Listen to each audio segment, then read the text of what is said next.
كتعاني من الكحة المزمنة والسعال الحاد، عندك ضيق في التنفس، عييتي ما تشربي في الأدوية حتى شي دواء ما زول لك الكحة المزمنة والسعال الحاد، ضيق التنفس، البرد، الزكام، كتعاني من نزلات البرد الحادة. اليوم غادي نشارك معك هذا المشروب السحري لعلاج السعال الحاد والزكام، نزلات البرد والكحة المزمنة، ضيق التنفس. إلا كانوا عندك كل هذه الأعراض ما عليك غير تبعي هذا الفيديو هذا قبل ما نبدا. بغيتكم كاملين اي واحد كيشوف هذا الفيديو وبغيتوا تستافدوا من هذا الفيديو وبغيتوا بزاف ديال الناس انهم يستافدوا من هذه الوصفه، ما عليكم غير تضغطوا على الزر ديال لايك باش يوصل الفيديو لاكبر عدد من الناس، باش الكل يشاهد هذا الفيديو والكل يستافد.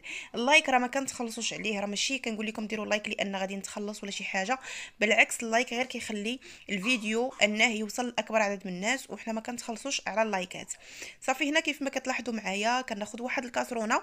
اول مكون غادي نشارك معكم الان اللي هو اللويزه. هاد العشبه هادي ديال اللويزه زوينه بزاف بزاف لنزلات البرد، خصوصا لضيق التنفس. بالنسبه للناس اللي عندهم الزكام، السعال الحاد، عندهم ضيق التنفس، ايضا بالنسبه للناس حتى هما اللي عندهم الزكام، كتضيفي تقريبا هنا واحد الكميه ديال ملعقتان كبيرتان من العشبه ديال اللويزه او هاد النبته هادي.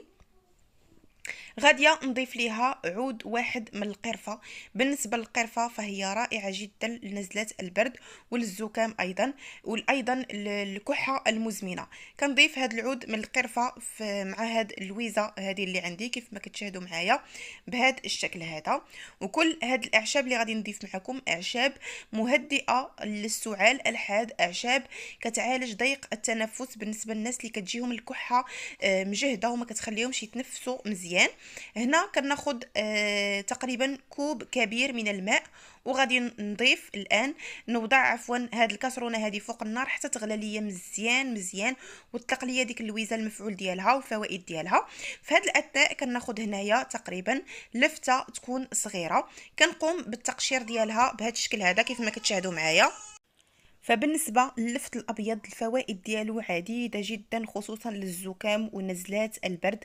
بالنسبة للناس اللي عندهم الكحة اللي كتكون حادة وكتسبب لهم ضيق في التنفس فكنصحكم بهذا اللفت الأبيض. صافي هنا أخواتي كيف ما كتشاهدوا معايا من بعد ما قمت بالتقشير ديال هاد اللفتة هذه اللي عندي بهذا الشكل هذا، خذوها غير تكون غير صغيرة. غادي ناخذ أيضا ليمونة حتى هي وغادي نقوم بالتقشير ديالها. حاولوا انكم تزولوا مع هذيك الطبقه اولا الجلده البيضاء اللي كتكون لداخل باش ما تطلقش لكم المروره كيف ما كتلاحظوا معايا.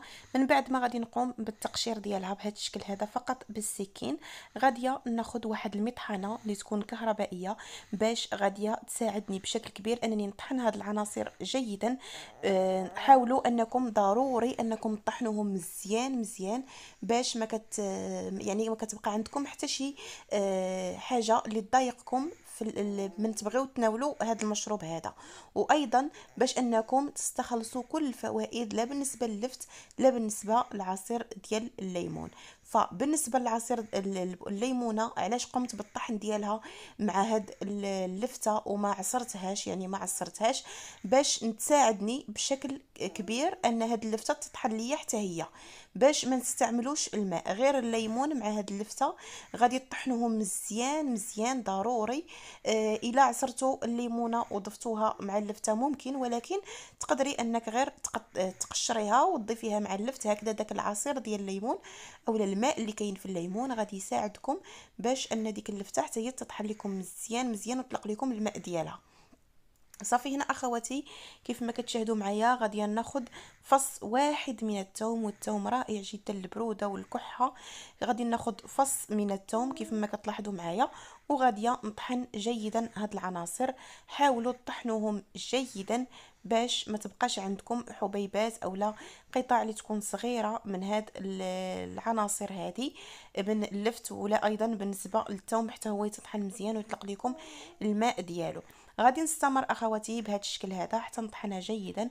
وكنتمنى اللي مازال ما دارتش لايك تخلي لايك باش الناس كامله تستافد. كل شيء راه مريض دابا، هذه هي الوقت ديال نزلات البرد، وكل شيء كيعاني من الكحه، كيعاني من ضيق التنفس، كيعاني ايضا من الزكام الحاد، كيعانيو ايضا من يعني نزلات البرد اللي كتكون حاده.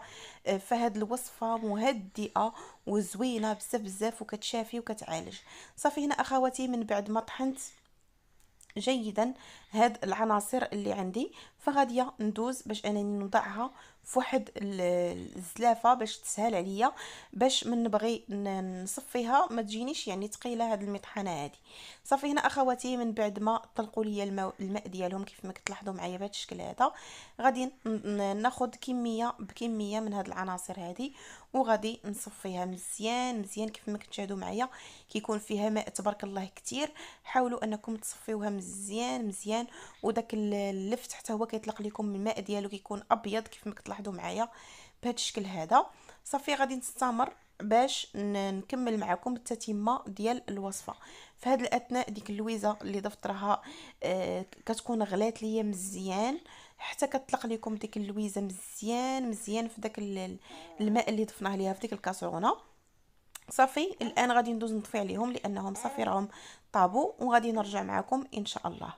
صافي هنا اخواتي كيف ما كتشاهدوا معايا غادي ناخذ واحد الكاس ومصفات كيف ما كتلاحظوا معايا، نفس المصفات اللي قمت بالتصفيه ديال العناصر ديال اللفت والحامض اولا الليمون. كناخذ نصف الكميه من داك اللويزه اللي حضرت في الكاسرونه، وغاديه نضيف ليها تقريبا واحد 3 ملاعق كبيره من هاد المحلول هذا اللي حضرت معكم.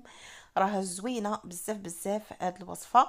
صافي هنا ضفت 3 ملاعق كبيره، بالنسبه للكوب يكون كوب ديال الشاي هو اللي كتناولوه، هذا كوب ديال الشاي. صافي هنا غادي نكمل نملأ الكوب اللي عندي باللويزه والقرفه. صافي هنا اخواتي المشروب ديالي هو هذا، كتضيفي 3 المعالق كبار لداك المحلول اللي حضرنا ديال اللويزه، كتضيفي له 3 المعالق كبار من داك اللفت والليمون والثوم حتى هو. صافي هنا اخواتي كيف ما كتلاحظوا معايا، بالنسبه للتحليه ديال المشروب كنضيف ملعقه من العسل الطبيعي، او تقدروا تضيفوا السكر. الناس اللي ما عندهمش العسل الطبيعي ممكن انهم يديروا السكر، هذا فقط للتحليه ديال المشروب لا غير، يعني باش تقدروا انكم تناولوه. فبالنسبه اخواتي لطريقه الاستعمال فهي طريقه سهله وبسيطه. في الصباح على الريق كتشربي واحد الكوب بهذا الشكل هذا، كوب ديال الشاي، وايضا في الليل من كتبغي تنعسي كتشربي كوب. هاد الوصفه الا تبعتيها وداومتي عليها مده ديال 3 ايام ان شاء الله غادي تعالجي من نزلات البرد، الكحه المزمنه، الزكام. غير تبعي الوصفه مرتين في اليوم، مره في الصباح على الريق، وايضا مره قبل ما تنعسي. زوينه بزاف بزاف، خصوصا الا كنتي ما كتنعسيش بالليل كيكون عندك ضيق في التنفس، فهاد الوصفه مهدئه 100%.